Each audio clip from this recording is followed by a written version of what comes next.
Understanding the middle ear can be made easy if you imagine the middle ear as a rectangular box with 6 sides.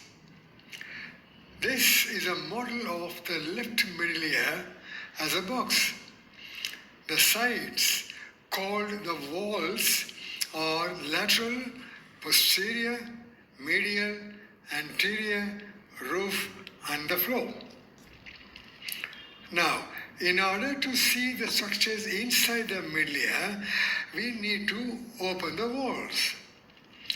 This is a lateral wall, mainly formed by the tympanic membrane, which is oval.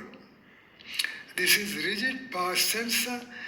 This is pars flaccida, which is lax. The tympanic membrane is attached to the tympanic sulcus. This is a tympanic notch superiorly.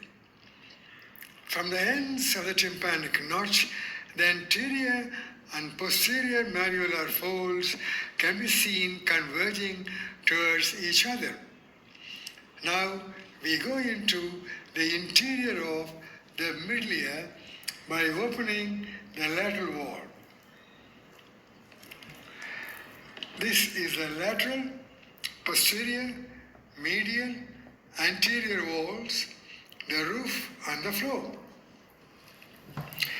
This is a large tympanic cavity proper, and this is the narrow upper part called the attic or the epitympanic recess. In the lateral wall, this is a tympanic membrane, this is a tympanic sulcus, the tympanic notch, pars tensa, pars flaccida, anterior and posterior malleolar folds. This is the chorotympany nerve in the substance of the tympanic membrane. This is the posterior wall.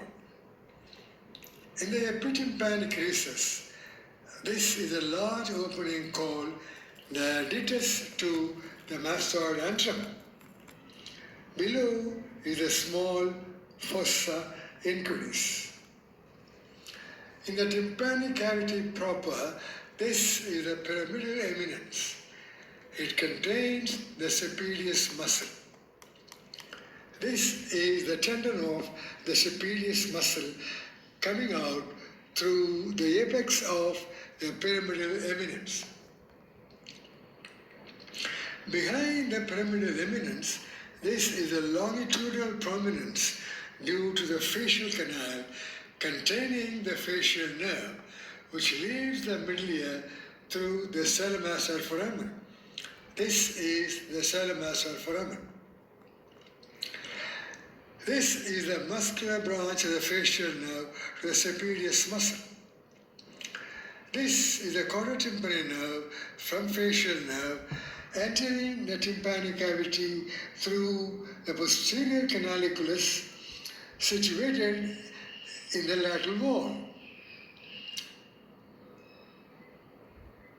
It travels in the substance of the tympanic membrane and exits through the anterior canaliculus, situated in the lateral part of the anterior wall close to the tympanic membrane.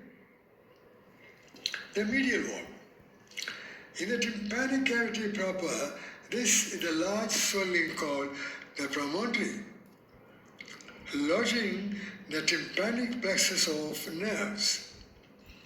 The tympanic plexus is formed from the two carotico-tympanic nerves from the sympathetic plexus surrounding the internal carotid artery. From below comes the tympanic branch of the glossopharyngeal nerve entering through the tympanic canaliculus. The tympanic branch of glossopharyngeal nerve is a parasympathetic component of the tympanic plexus. From the tympanic plexus arises the lesser superficial petrosal nerve. Above the promontory is a horizontal tubular elevation produced by the underlying facial canal containing the facial nerve. Above and behind the promontory is a fenestra vestibuli close by the footplate of stapes. Behind and below is the fenestra cochlea close by the secondary tympanic membrane. In between is a small depression called sinus tympani. The anterior wall. The anterior wall is also called the carotid wall because the internal carotid artery is close to it. This internal carotid artery is surrounded by the sympathetic plexus, from which the two carotico-tympanic nerves arise. Above is an opening divided into two parts by a septum. Above the septum is the tensor tympani muscle. Below the septum is the bony part of the auditory canal. This is the flow, also called the jugular wall, since the entire jugular vein is close to it. This is the tympanic branch of the glossopharyngeal nerve entering through the tympanic canaliculus, accompanied by the inferior tympanic artery. Now, the artery is present. This is a superior tympanic branch from the middle meningeal, inferior tympanic branch from ascending pharyngeal, tympanic branches from internal carotid artery, stellomastid branch from posterior auricular, and anterior tympanic branch from the maxillary.